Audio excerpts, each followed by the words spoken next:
Dito po sa ating satellite image, huli nating namataan itong si Bagyong Nando sa 520 kilometers west ng Basco, Batanes. Kahit na may kalayuan na po ito at patuloy pang lumalayo, ay nananatiling meron itong epekto in terms of winds at ganun din ng mga pag-ulan. Dahil na papalakas nito yung hanging habagat o yung habagat po ay natural na nangyayari sa atin during southwest monsoon season na associated sa rainy season. Ito po yung hangin na galing sa timog kanluran ng ating bansa at dahil dito po sa ibaba ng Pilipinas, nandun yung equatorial region, mataas po yung moisture content doon dahil mas naaarawan po yung malapit sa equatorial region. Kaya naman kapag nagkakaroon ng enhancement katulad nitong si Nando, ay nagdadala ito ng mga kaulapan na nagdudulot ng mga pag-ulan. At bukod nga po dito kay Super Typhoon Nando ay nakakaapekto pa rin sa atin itong hanging habagat na binanggit natin kanina at mas i-elaborate natin yung epekto nito sa mga susunod na slide, particular na dito sa Metro Manila, katulad ng mga nararanasan natin na pagbugso ng hangin at ganun din ng ulan. At itong si tropical depression na tinatawag na po natin ngayon na Opong ay pumasok na ng Philippine Area of Responsibility kaninang alas 4. At hindi po natin na-update itong satellite image natin dahil may mga kasabay po tayo na products. Pero ang mahalaga po dito na gusto natin ibigay na mensahe ay maipakita kung ano yung mga lugar na maaapektuhan nitong si Bagyong Opong sa mga susunod na araw at kung ano yung intensity, ano yung maaaring maging epekto nito sa ating mga kababayan na ipapakita natin at mas i-elaborate sa mga susunod na slide. Sa huling location natin kaninang hapon ay ito ay nasa 1,065 kilometers northeast Mindanao. Ito ay may lakas ng hangin na 55 kilometers per hour malapit sa mata ng bagyo at 70 kilometers per hour na gustiness. Relatively, mas mahina po ito kaysa sa super typhoon na si Nando na umaabot ng 200 plus kilometers per hour. Pero may potential po ito na mas lumakas pa dahil habang binabaybay niya itong karagatan dito sa Philippine Sea, sa eastern coast or sa eastern part ng Philippine Area of Responsibility, ay mas lalakas pa ito. At yun po ay papakita natin sa mga susunod na slides. Samantala, gusto po natin na ipabatid sa ating mga kababayan na meron tayong nakataas ngayon na yellow heavy rainfall warning signal. Ibig po sabihin ng yellow ay 7.5 to 15 millimeters na pag-ulan within 1 hour. So itong heavy rainfall warning natin ay nagpapakita ng mga potensyal na mga pag-ulan, lalo na dito sa mga nakataas na yellow. At ito namang orange, ito yung mga 15 to 30 millimeters na pag-ulan within 1 hour. At yung heavy rainfall warning po natin ay effective from 1 hour hanggang sa susunod na 2 oras or up to 3 hours. So, yung nararanasan natin dito na yellow heavy rainfall warning ay medyo may kalakasan na, mas malakas naman po dito sa Zambales at sa Bataan.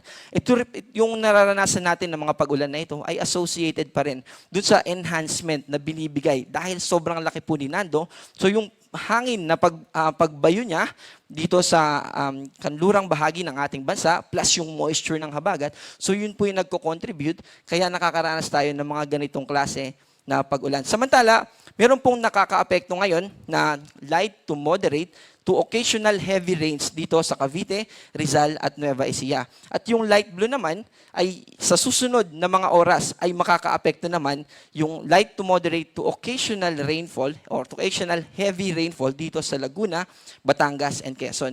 Ibig sabihin, sa mga susunod na oras, sa kasalukuyan ay wala pa tayong nakikita mga pag-ulan, pero sa mga susunod na oras ay makakaranas din po ng mga pag-ulan yung kababayan natin dito sa Laguna, Quezon at Batangas.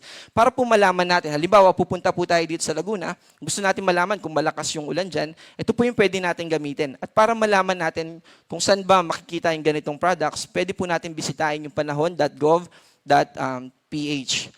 At hindi lang po yung NCR-PRSD na nagre-release ng ganito, yung iba pa nating kasamahan from Pag-asa Regional Offices, pwede rin natin makita dito yung mga i-release sa Northern Luzon, ganun din sa Visayas, sa Southern Luzon, at ganun din naman sa Mindanao. Kanina ibinanggit natin na meron pa ring epekto itong si Super Typhoon Nando, kaya naman meron pa ring nakataas tayo na signal number 1. Pero sa mga susunod natin na issuance ay mas mababawasan pa at unti-unti nang mawawala yung epekto nitong si Bagyong Nando sa ilan nating lugar. lalo na sa northwestern part ng Luzon. Samantala, yun po yung may kinalaman sa hangin when it comes to tropical super typhoon Nando.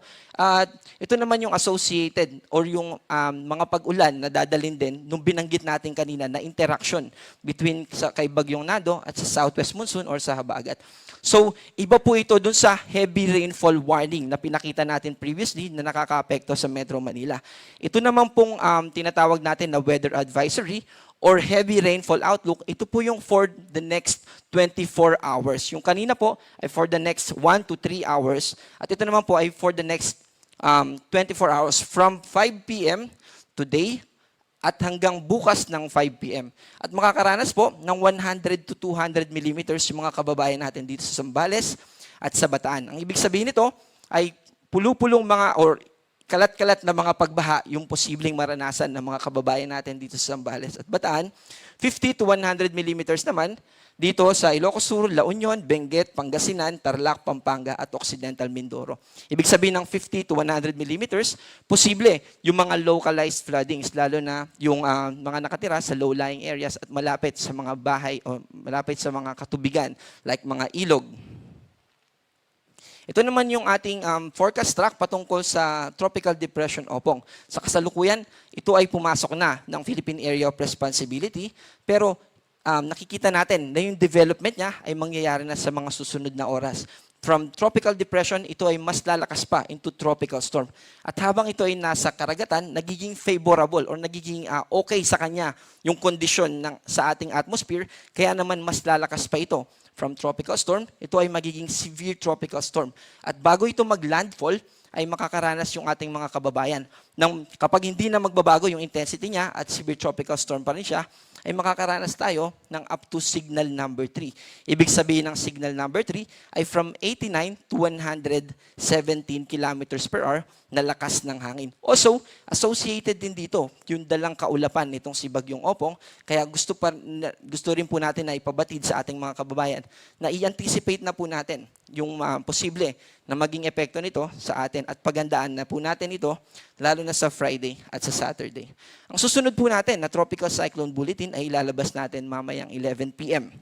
At ang susunod natin na update na live ay mamaya din pong 11 p.m. ating press briefing. Ako po si John Manalo, ang panahon ay nagbabago kaya maging handa at alerto.